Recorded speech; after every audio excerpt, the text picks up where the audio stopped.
म बालेन्द्र शाह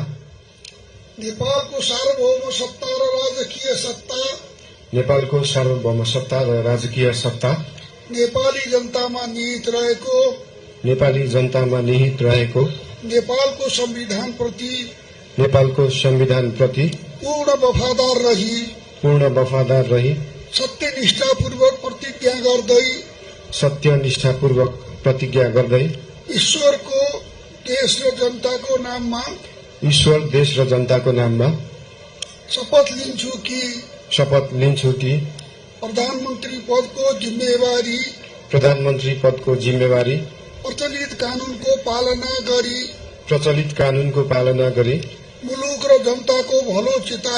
मुलुक र जनताको भलो चिताई कसैको डर नमानी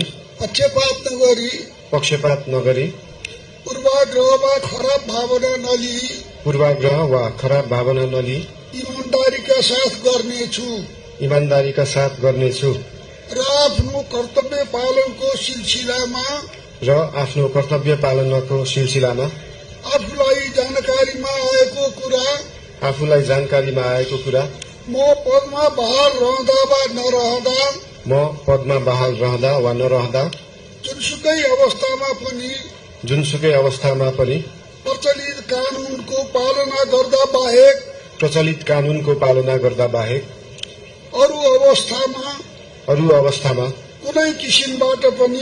कुनै किसिमबाट पनि प्रकट वा संकेत गर्ने छैन।